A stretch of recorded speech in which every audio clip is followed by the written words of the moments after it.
Okay, I'll try to do a 9 o'clock morning just talk update. The teaching post should go up tomorrow, the regular one I do. I just picked up my car from Oscar, my mechanic. And basically he did what I had said. I took all that off to change my spark plugs on my car, but I didn't put the new gasket in, and you do need a new gasket. So he had to not redo, because he didn't have to change all the stuff I changed, but he had to take that double overhead valve cam off, which I had done to put the gasket, and it runs fine. But I had my wife drive me down there, and I'll do a little mechanics and then some news. And for a while, my wife's vehicle, he said, "John, you know a lot about them, but you can't fix them." I used to do a lot of work on these. One day, my wife drove up to the house. She had a friend, 6 months ago, and she was telling me, "Oh, my fan motors are out," because her friend, a lady friend, knows something about mechanics, and they were driving that day. And she said, "But look, when I stopped, these electric fan motors for your radiator, they're not blowing." There are two on her car. She has a Camry, and then they smell water burning. So they said, "The fan motors are out, the car is overheating." I said, "Well, let me look at it." And I looked at it real quick. I said, "No, she has a small leak in what's called a heater core, which is like a little radiator, but it's for your heater. It's not your actual radiator, but that's kind of what it's like." I said, "Oh no, you got a small leak in your radiator, your heater core, which is why you're smelling smoke, a little water burning." I said, "And the reason your automatic fans are not on, the electric fans to cool the actual radiator," I said, "they only come on if your vehicle's overheating." And it was not overheating. So I don't know if she believed me, but she took it to somebody and said, "Oh yeah, that's right." So when Oscar on her car last week, she took her car to another mechanic, and he said, "You need a water pump, a thermostat, and a belt." And then she said, "Can you have your mechanic do it?" And he did it for labor was $100 to do that. So now she's real worried the last few days. See if he can change the heater core. That's really not an emergency. On my old vehicles, when I had a heater core that leaked, I cut the heater hoses from under the engine compartment and plugged them with the big bolt and put a hose clamp, meaning you don't have a heater anymore, but that solves the leaking of the heater core. You got to reroute it. But the reason, as she took me to get my car, the reason she's so worried is she says, "Look, my car's heating up a lot quicker now than it used to." And I looked at it, and the temperature thing on a vehicle is supposed to reach operating temperature, meaning it's right in the middle from the hot and cold. But because the thermostat was bad and Oscar had changed it, now it's reaching operating temperature the way it's supposed to. But in her mind, because the old thermostat was bad, it was not working properly, it would not reach operating temperature. But she thought, uh-oh, the heater core now has to be done like as an emergency. So I explained that to her. She said, "When I start my car, the idle is higher than normal." I said, "Well, that's because it's supposed to idle a little high if everything's working properly until it reaches operating temperature." Now I tried to explain it, she understood it, and then she was not as worried. And then when she checked the water before we left, I said, "Well, how low it was?" And she said, "Oh, it's not low, it's usually low." I said, "Well, that's probably because the water pump was going out for a few months, leaking slowly, and then finally it leaks fast." So either way, that's the mechanic update. Sometimes you think a certain thing is wrong. But the reason I really wanted to do this video is, as I picked up my car at Oscar's, he got there right at 8:30. And he says, "Oh, John," he doesn't talk a lot of English, but he's "I got to put the battery back in because it's parked overnight at Oscar's shop on Port and Agnes." He says, "Because people come up and down my street, they steal all the batteries out of the cars." Now, I asked Oscar a few times in the last month, I said, oh, where's your other mechanic? He didn't want to tell me. That particular mechanic, he had working for him for a while. He said different people working for him. I think he's doing all the work himself. That mechanic was taking the brake fluid and getting high on it. Then they also robbed some of the customers' vehicles, tore things out of them. And so those customers took Oscar to court, he told me, and he's paying like a restitution and a civil thing, I think $4,500 every month. And I told Oscar, oh, that's so sad, Oscar. And he knows I work with guys that are on addiction. And I remembered that other mechanic, because I asked him, I said, where's your other guy? I don't think he wanted to tell me, but he told me. Then he said he put all the electric burglary stuff around his windows, and it was sad to hear that. Now, the news of the day, locally, there were 3 indictments out of the city of Robstown for voter fraud. 3. And there was a lot more voter fraud than those 3. But the state's Attorney General Ken Paxton did indict 3 people, and they were arrested. And it was Democratic voter fraud. None of the voter fraud was getting people to vote for Republicans illegally and signing their ballots illegally. All of them, as far as I know, were getting people and putting Democrat candidates on there, which would show you, if you had a bunch of Republicans doing that, that would be big news. Now, these 3 that were indicted, there's many, many more. And even our local tax assessor, Kara Sands, made a comment. I read it online this morning. She said there's a few corrupt people that are running all of that out of Robstown, which is true. But the people of Robstown, they want to take their city back, because Robstown has a bad reputation. The area where I go to, my mechanic, Oscar, and you could see why he wouldn't want to tell me that, because then you lose customers. I'll always use Oscar. It's just, he's a Mexican brother that's been here his whole life, I'm sure. And he does good work. You know, and what about you local pundits? Nick Jimenez, Cola Times, do you use Oscar? So many people, even Hispanic people, they still have that discrimination towards certain areas of our city. Say, we're here to help build it, then utilize those services. It's wonderful when I'm over in there. I love being over there. Now, national news, and that'll be it for this update today. The last 3 weeks, the Robert Mueller investigation, somebody from in that investigation has been breaking so many laws, meaning they've been leaking like a sieve to the national media. Now, let me explain that. There have been multiple reports in the last 3 weeks that they're now going after a particular person, and they're going after the, and who's been reporting that? Somebody from in that investigation, out of this group, have been breaking the law in non-stop by leaking that information.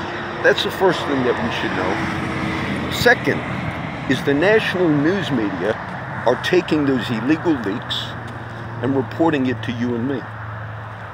Now, under the Obama administration, when this happened, Obama not only jailed reporters, Judy Miller, put her in jail, but he also imprisoned and charged the people that were leaking with sort of like charges equal to treason. No U.S. president ever did it to that degree, and Mr. Obama, I think he had 6 or 7 charges of inside leaks to reporters that he charged, which were more under treason charges for this stuff.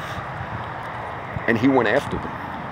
And the national media let all that slide. Okay, Mr. Obama has decided if we find leakers, investigate them, and even imprison reporters.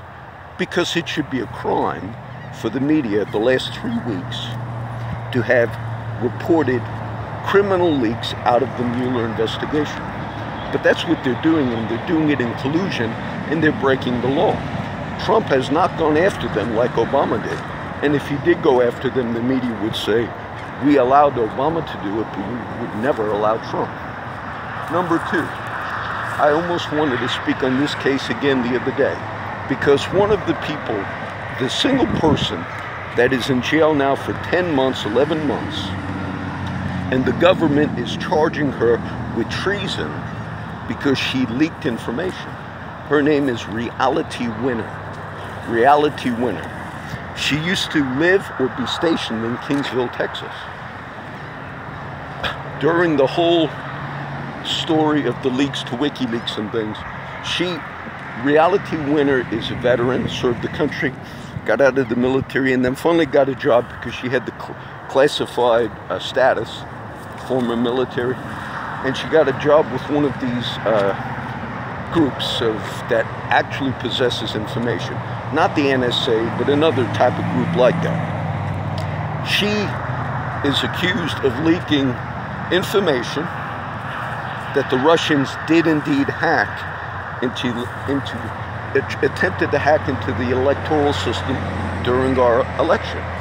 Now, at that time, the media was reporting, and the government was saying, there's no proof of hacking into election systems itself, but she knew there was because she had access to that information. And I believe she sent that information, that's what she's accused of, to Glenn Greenwald from The Guardian, which also they kind of worked over the years sort of like WikiLeaks. And then they arrested her. Now, the day of her arrest, Virginia, wherever she was at the time, the FBI showed up. Her case was just in court this past week.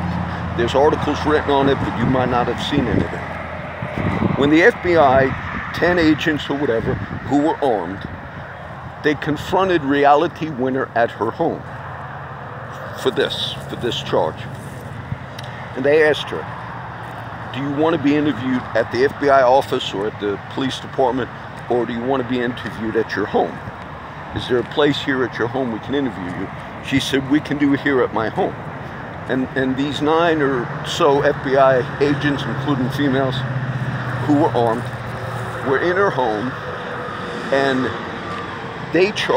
Reality Winner's defense now has said her rights were not read to her, Miranda rights, and they kept her there, and she claims against her will in the sense that she was not free to leave. Now, why is this a legal argument that the Reality Winner defense is making? Because the FBI is disputing that and saying, oh no, we just sat down willingly with her, and we didn't tell her she had to be there. She could have left whenever she wanted, which is probably false. But they're making that case before the judge because they never read her rights. And the FBI now is claiming we did not have to read her rights unless we held her there, meaning she was not able to leave. And the FBI is claiming, no, she could have left whenever she wanted. And it seems as if Reality Winner could not have left because they told her, and the agents were in the home. Now, all of this case against her, sitting in jail now for 10 months, possibly prison, is about leaking information. Remember that. So the investigative team that's looking at Mr. Trump and everything, they are doing the same criminal act that they're holding Reality Winner 10 months already in jail. They're illegally leaking information, leaking it to the press, who they have every right to be arrested for reporting illegal leaks. Because they're going after, whether it's Guardian, WikiLeaks, any other person that leaked classified information to another media source outside of what we call mainstream media. They're charging those people with treason, and then they're going after the other WikiLeaks or whatever, which are actually journalist organizations in my view, and then they're charging them. But yet the same team is doing the same thing, the same laws they're looking into, they are breaking by illegally leaking to media organizations in this country. And those media organizations should be held liable for what they're doing. And this country takes it in a way because of free speech and the media that we say, well, that's permissible. Mr. Obama, I just told you, he put Judy Miller in jail, the reporter. So would Trump have the right to put some of these media figures who have been spouting off day after day about from these illegal leaks having to do with what's going on? He would never get away with doing what Obama did. Mr. Louis Farrakhan, he gave a speech last month and he talked anti-Semitism, anti-Jew, anti-white, and there are Democrats, this is also in the media, I read an article. Last month, Mr. Farrakhan talked racist language, the leader of the Nation of Islam. And you have Democrats right now who not only attend Mr. Farrakhan's conferences, but are supporters of Mr. Farrakhan, of the Nation of Islam. And yet, just last month, he was talking anti-Semitic stuff you have never heard in your life from a figure and politicians aligning themselves with. Can you imagine if Mr. Trump or anybody else was publicly aligning themselves with people who are out talking about the Satan Jew, openly in a speech, the Satan white man? And Democrats today, and the media today, think that's a good thing. So they agree with racism, anti-Semitism, every one of these media figures, because they won't report that. They won't hold others accountable for aligning themselves with those views. So that's the little news update. 3 indictments out of Robstown for election fraud. There could have been many, many more. And our Kohler Times ran opinion pieces that said, not only does election fraud not happen, but anybody who thinks election fraud happens is a conspiratorialist racist. Opinion pieces said that, because the opinion pieces running in the Kohler Times say if you dare challenge Democratic election fraud, meaning Democrats illegally writing ballots illegally for Democrats, the Kohler Times opinion paper says if you challenge it, you're a racist. So what they did was they gave cover to election fraud by running those opinion pieces.